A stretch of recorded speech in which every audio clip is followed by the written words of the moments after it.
안녕하십니까. 굿라이프 척추 88TV의 청자 여러분. 네, 오늘 제가 제목을 정해봤습니다. 오늘 주제, 수술을 해야 되나 말아야 되나, 그럴 때마다 계란 후라이를 생각하라. 척추 수술을 여기 갖다 하라고 그런 거지. 여기서는 또 하지 말라 그랬지. 그때 계란 후라이를 생각해라. 네.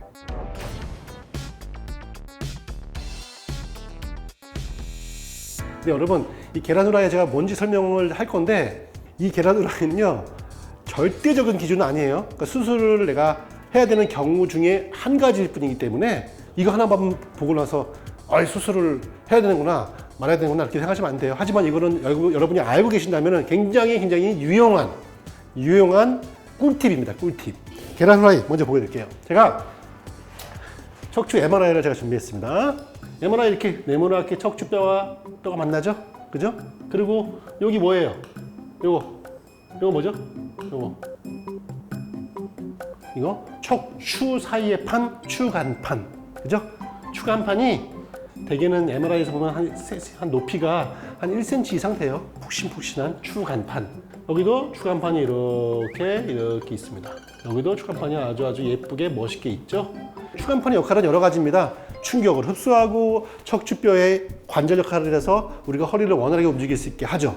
근데 더욱더 중요한 역할이 또 있습니다. 뭐냐면은 적절하게 뼈와 뼈의 간격을 벌리는 역할을 하는 거죠. 예. 뼈와 뼈가 이렇게 추간판으로 인해서 벌어지게 되면은 구멍 보이세요? 예. 이게 척추와 척추 사이의 구멍, 그래서 추간공이라고 하죠. 여러분 들어보셨죠? 추간공. 추간공이 만들어지는데 추간공이 계란 후라이라는 거지. 자세히 보세요. 여기 추간공이 있으면은 노른자가 어디 있을까요? 찾아볼까? 노른자가 좀 작아. 그거 이해해 주세요. 여기 노른자. 요거 보이세요? 여기도 까만색 노른자.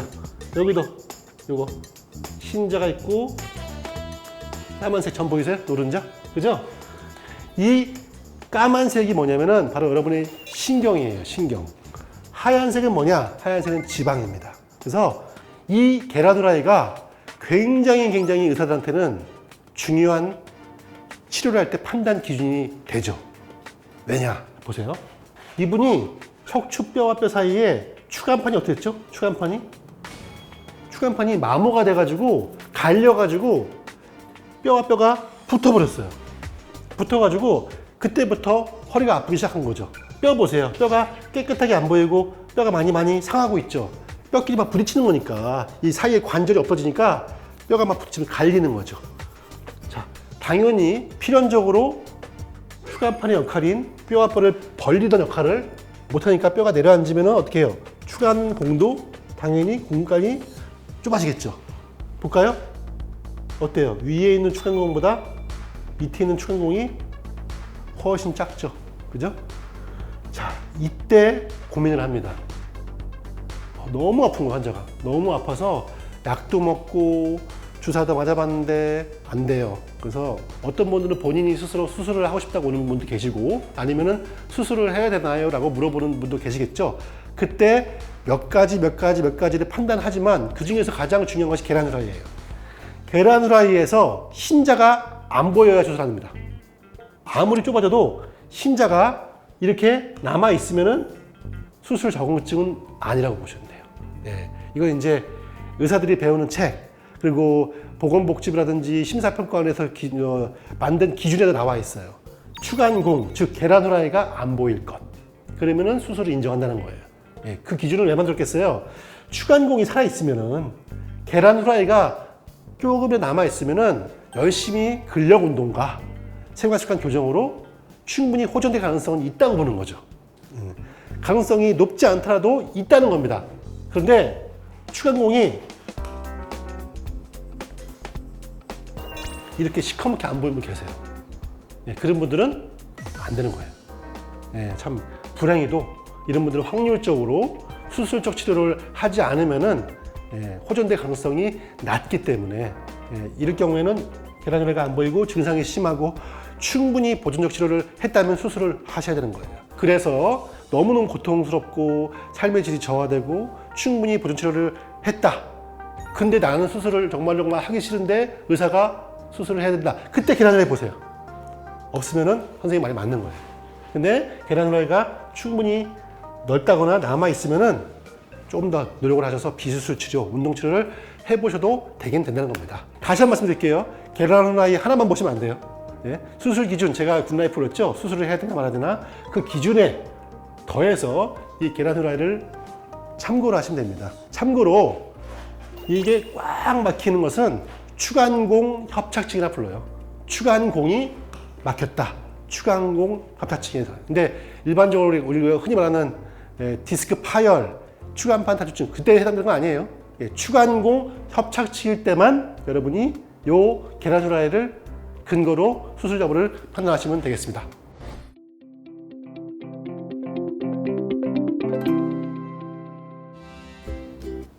안녕하십니까. 굿라이프 척추88TV의 청자 여러분. 먼저 오늘은 디스크 파열 알죠? 디스크 터진 거예요. 디스크 파열 제가 몇 번에 걸쳐가지고 여러분께 설명드렸는데 디스크가 파열되면 첫 번째 어마어마하게 아픕니다. 대부분 119에 실려온다거나 기본적으로 본인들이 걸어서 오기는 힘들어요. 부축받고 온다거나 아니면 앉아있기도 힘들죠.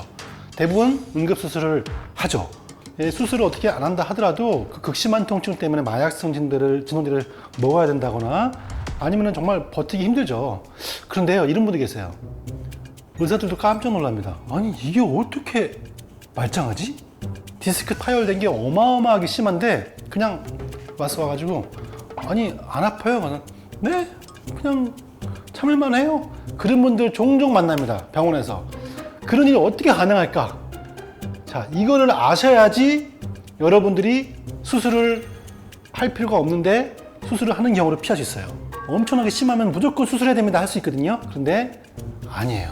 자, 디스크가 파열돼도 안 아픈 그 비밀.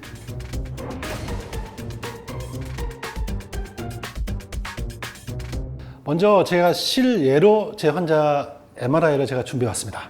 볼게요. 자, 보시면은 여기 척추 4번하고 5번 사이에 추간판이 있는데 추간판이 보시면은 이렇게 이만큼 파열됐어요. 터져가지고 이거 신경 엄청 누르고 있습니다.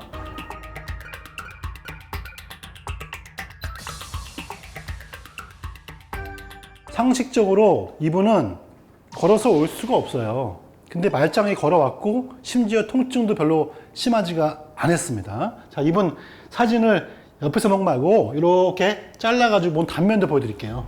보시면은 자, 신경은 이렇게 눌려 있고요. 여기 이만큼이 전부 다 전부 파열된 디스크예요. 예. 자, 의사들 보면은 깜짝 놀라는 정말 심한 파열된 디스크입니다. 그런데 이분은 수술을 안 했죠. 안 하고 3개월 뒤에 깨끗하게 완치가 됐어요. 그래서 그분들은 정말 해피엔딩으로 끝났거든요. 이 환자가 왜 안 아팠을까요? 여러분 궁금하시지 않으세요?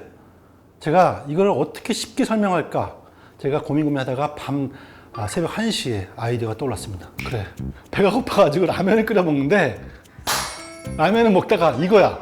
그거를 제가 소품을 준비해왔어요. 자, 먼저 MRI에서 물이 많을수록 MRI에서는 하얗게 보이고 물 성분이 없을수록 까맣게 보입니다. 요거는 일단은 이해하고 가셔야 돼요. 자, 디스크가요 녹기 시작한다는 것은 뭐냐면은 터진 디스크가 녹기 시작한다는 건 뭐냐면은 얘들이 죽처럼 물을 많이 머금어서 얘들이 흐물흐물 녹고 있는 디스크예요. 그래서 걔네들 말랑말랑해. 그죠? 그런데 터지고 얼마 안 된 디스크는 딱딱하거든요. 약간 하드예요. 그래서 얘네들은 물이 별로 없어. 그래가지고 MRI에서 보면은 시커멓고 좀 단단해요. 자, 그러면은 물을 머금었을 때 그리고 물을 먹지 않았을 때 디스크 차이 제가 보여드릴게요. 짜잔, 라면입니다. 이거 어때요? 생라면이죠. 여러분, 디스크 처음에 터졌을 때 이게 생라면처럼 딱딱하지 않지만 그래도 딱딱해요. 터져가지고 얘가 신경을 누르는 겁니다. 자, 아우, 아파. 이게 이렇게 누르면은 자국이 나요. 아파요. 이게 파열된 디스크가 여러분 신경을 누르는 그 원리하고 똑같아요. 아프죠. 그래서 이게 아프니까는 못 견디는 거예요. 그래가지고 의사들이 수술해가지고 이거를 이렇게 제거하는 겁니다. 그런데 파열된 디스크가 딱딱하지 않고 물을 머금은 디스크가 있어요. 걔네들은 어떻게 해요? 물을 머금어서 이미 녹기 시작한 거지. 말랑말랑해요. 마치 끓인 라면처럼. 보십시오. 네. 같은 라면인데요. 이 라면은 뭐예요? 물 먹었죠. 이 라면은 터져서 눌러도 아우 부드러워. 아우 부드러워. 많이 부드러워요. 아우 촉촉해. 안 아파요. 안 아파요. 그러면 MRI에서 봐서 한 디스크는 하드 딱딱한 디스크고 한 디스크는 물을 머금어서 말랑말랑한 디스크예요. 같이 어마어마하게 터진 양은 비슷하지만 그 결과는 하늘과 땅 차이다. 이 디스크는 이미 물을 먹어서 말랑말랑하기 때문에 녹아서 없어질 가능성이 높아요. 그래서 이런 경우는 되게 2, 3개월 지나면 흡수가 됩니다. 그러면 제가 이번에 MRI를 제가 보여드릴게요. 자, 이 디스크가 터지기 전에 이제 원래 있던 디스크인데 이 디스크 부분하고요.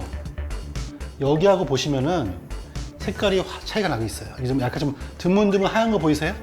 예? 여기는 아예 시커먼데 여기는 어때요? 좀 하얗게 변하고 있죠. 그죠? 요거를 제가 다시 한번 이렇게 보여드릴게요. 보시면은 바로 이게 디스크인데 어때요? 가운데 어때요? 하얗죠? 이게 뭐예요? MRI에서 하얀 것보다 물이다. 하얀 게 많을수록 물이 많은 거예요. 물이 많으니까는 하얗게 보이는 거고 얘는 말랑말랑한 디스크예요. 비록 눌려있지만 실제로 신경에는 압박을 가하지 않는 디스크예요. 그래서 여러분께서 디스크가 파열됐다? 통증이 없다면은 이렇게 이미 디스크가 물을 먹어서 말랑말랑한 디스크의 확률이 높아요. 그럴 경우에는 이상하게 마비도 없고 통증도 없기 때문에 보존적인 치료를 하시면은 한 2, 3개월 후에 흡수가 될 가능성이 높습니다.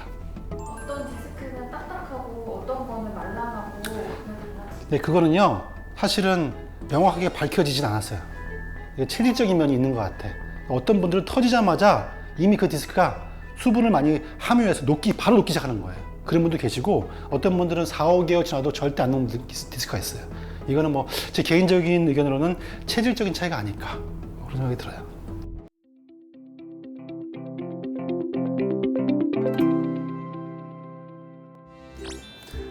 안녕하십니까. 굿라이프 척추88TV 애청자 여러분. 오늘 제가 준비한 주제는요. 역시 병원에서 많이 물어보시는 질문들 중에서 하나입니다. 자, 뭐 가능하면 척추 수술을 안 하면 제일 좋죠. 근데 해야 되는 경우가 가끔씩 생기죠. 그러면 그때 물어보는 질문. 원장님, 유합술, 이 허리에다가 핀 박는 유합술을 하면은 반드시 재발한다고 하는데 그 윗부분이나 밑에 부분이 반드시 재발한다고 하는데 정말 뭐 해야 되나요? 라고 물어봅니다.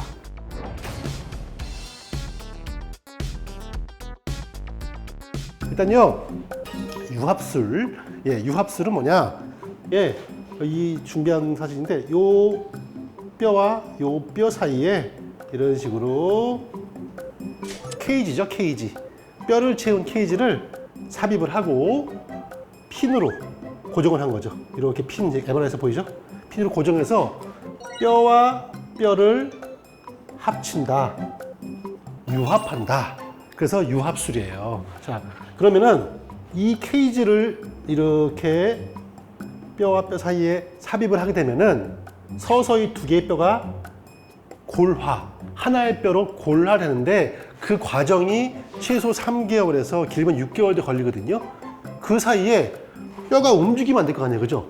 응? 여기 굳어가는데 뼈가 움직이면 골화가 안 될 거 아니에요. 그래서 그 기간 동안 뼈가 움직이지 말라고 핀으로 고정하는 거였거든요. 자, 전봇대가 있습니다. 전봇대 어떻게 만들어요? 처음에 가운데 긴 철심을 중심으로 시멘트를 다 이렇게 바르잖아요, 그죠? 근데 시멘트가 굳어버리면은 철심 자체는 필요가 없죠. 하지만 시멘트가 굳을 때까지는 철심 역할이 있잖아요. 바로 그거예요. 뼈가 굳을 때까지 이 스크류가 잡아주는 역할을 하는 것이고 이미 골화가 되면은 사실상 이 스크류의 역할은 끝난 겁니다. 그래서 빼도 되는데 굳이 억지로 일부러 빼지는 않죠. 요즘은 굉장히 잘 만들어가지고 평생 가지고 가도 큰 문제가 없습니다. 자, 여기서 환자분이 질문하시는 거, 유압을 하게 되면은 재발을 반드시 한다는데요. 그게 뭐냐? 화면 살짝 바꿔보겠습니다. 보시면, 자, 화면에 보시면은 유압을 했습니다. 유압을 하게 되면은 그 위에 부분과 밑에 부분에 재발이 생기는 경우가 종종 있습니다. 왜 그러냐면은 허리뼈는 이런 식으로 움직여야 되는데 두 마디를 핀으로 고정하다 보니까 어떻게 돼요? 이렇게 되겠죠, 이렇게. 그죠? 유압한 인접 부에 과도하게 관절이 꺾이면서 척추 협착층이 재발하는 경우가 생기는 거죠. 여기 보시면은 이렇게 유압수 했더니 바로 위에 부분 이렇게 튀어나오죠. 예. 5번, 6번을 유압을 시켜 보니까 5번, 6번의 관절 역할을 4, 5번이 떠맡아서 하다 보니까 너무 많이 꺾이다 보니까 이렇게 협착이 발생하는 거예요. 이거는 5, 6번이기 때문에 밑에 부분 없단 말이에요. 근데 이게 위에 부분이 있다면 그 밑에 부분 생길 수가 있어요. 자, 그러면은 이런 경우는 반드시 생기느냐? 선생님, 그래서 많이 물어보는 거예요. 그래서 하기 싫어요. 제가 그때마다 비유해서 설명을 드리는 게 뭐냐면요. 이거 잘 이해하셔야 돼요. 이런 질문과 저는 똑같다고 생각해요. 부모가 반대하는 결혼을 하면은 반드시 결혼이 실패한다는데 해야 되나요? 라고 똑같은 거예요. 전 똑같은 질문이에요. 네. 자, 유압수를 하면 반드시 재발한다고 해야 되는데 해야 되나요? 부모님이 반대하는 결혼을 억지로 하면은 그 결혼은 실패한다는데. 이게 맞는 것 같기도 하고 틀린 것 같기도 하죠. 하지만 이게 굉장히 유사한 질문이에요. 자, 먼저 부모님이 그렇게 반대하는 결혼을 했을 때 실패할 확률이 상대적으로 좀 있죠. 그죠? 부모님이 그러면 뭐 축복하는 결혼 다 성공하나요? 아니잖아요. 하지만 부모님이 반대하는 결혼을 했을 때 이 가정과 가정의 불화 때문에 실패하는 경우도 생길 수 있지만 항상 그거는 같은 말은 아니죠. 그죠? 그 어려움 속에서도 더욱더 부부가 더욱더 사랑을 하고 부모님께 충성이래. 부모님께 효도를 다하고, 그렇게, 사이가 안 좋았던 처가와 시댁에 더욱더 한 번 더 가서 하다 보면 나중에는 마음의 문이 열리면서 잘 살 수 있잖아요. 그죠? 학이 따라 다른 거죠. 그죠? 노력을 2배, 3배 하면은 더욱더 행복해질 수 있는 거예요. 자, 마찬가지죠. 유압술. 유압술을 하게 되면은 재발할 확률은 일반적인 경우보다 높아요. 맞습니다. 그런데 유압술하면 다 생기느냐? 아니에요. 노력하면 되거든요. 예. 왜 생기느냐? 유압술을 한 다음에 똑같이 허리를 잘못 쓰는 거예요. 유압술을 왜 했겠어요? 척추 협착증이 수술로 갈 정도까지 잘못된 생활 습관. 그죠? 근육 운동을 안 해서 근육이 없고. 그죠? 그래서 어쩔 수 없이 유압술을 했단 말이에요. 어쩔 수 없이 했어요. 이렇게. 자, 그럼 어떻게 해요? 유압술을 했으면은 상대적으로 재발할 확률이 그 윗부분, 밑에 부분 생길 수 있기 때문에 더 노력을 하셔야 되죠. 마치 부모님이 반대한 결혼을 정말 주장을 펼쳐서 결혼했을 때 2배, 3배의 노력이 필요하듯이. 자, 어떤 거겠어요? 아, 나는 수술을 했으니까 끝난 게 아니죠. 다시 시작이죠. 더욱더 허리, 발을 쓰는 습관, 바르게 걷기, 물건을 들 때 어떻게 들어야 되며 어떤 근육을 어떻게 운동해서 길러야 되는지를 더욱더 굿라이프를 보면서 공부도 하시고 책도 보시면서 유튜브 보시면서 노력을 하시면은 재발을 안 하죠. 정리할게요. 척추 유압술을 해야 되는 상황이면은 해야 된다. 예. 재발이 무서워서 척추 수술을 안 하게 되면은 유압술 안 하게 되면은 정말 삶의 질이 너무 저하되고 고통받는데 그 재발이라는 것 때문에 두려워서 자꾸만 수술을 안 하시는 분들은 틀린 겁니다. 수술을 해야 되는 경우는 어쩔 수 없이 수술을 해야 되는 경우는 하셔야죠. 유압술을. 그러고 나서 재발에 대한 문제는 충분히 대비하신다면은 위에 부분과 밑에 부분에 협착증이 재발하는 경우는 막을 수 있다는 겁니다.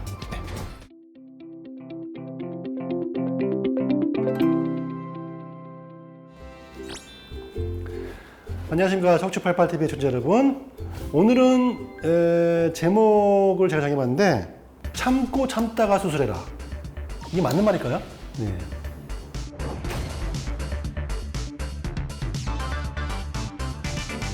참고 참다가 수술해라. 이게 맞기도 하고 틀린 말이에요. 제가 이거를 왜 가져왔냐면은 진료 보다 보면 이제 대학병원 이제 문턱이 높은 아주 그 큰 병원 갔다가 그 교수님들이 그런 말을 많이 하더라고요. 이런 말을 한대요. 아, 정말 심하지만 최대한 참다가 안 되면 오세요. 그때 수술하세요. 근데 그게 애매모호한 말이에요. 근데 맞는 말이기도 하지만 틀린 말이거든요, 사실은요. 왜? 자, 부부싸움 났어요. 이제 남편과 그 사모님과의 관계가 정말 악화가 되고 있어요. 그럼 참고 참다가 이혼하라는 거거든요. 맞잖아요. 자, 산불이 났어요. 산불이 났는데 아직 그 불이 크지가 않아. 아직 크지 않으니까 불이 나다가 커지면 끕시다. 그거랑 똑같은 거잖아요. 띠리링! 네, 여기 산불이 났어요. 네, 산불이 얼마나 났습니까? 산불이 지금 나무 한 2그루가 타고 있어요. 네, 기다리다가 커지면 끄겠습니다. 그거 똑같은 거예요. 그러면 안 되잖아요. 마찬가지예요. 척추 질환이 뭔가 수술할 정도가 애매모호하게 하니까 해야 되는데 지금 하지 말고 참고 참다가 하세요. 아니라는 거죠. 네. 물론 조기에 수술한 것은 틀린 말입니다. 자, 무슨 말이냐면요. 이게 맞기도 한 말이 뭐냐. 수술이란 것은 마지막 방법이다. 그런 면에서 본다면 이 말은 맞아요. 그런데 거꾸로 얘기하면, 반대로 얘기하면 곰게 만들어서 악화된 다음에 오라는 얘기란 거예요. 그러면은 처음에 수술할까 말까 애매모호한 사람한테 너는 악화되게 한 다음에 오라는 거예요. 그게 뭐 치료예요? 그런 병을 더 키우고 오라는 건데, 그죠? 암이 왔는데, 조기암인데, 아직은 이거는 지켜봐도 되니까 나중에 커지면 오세요랑 똑같은 거예요.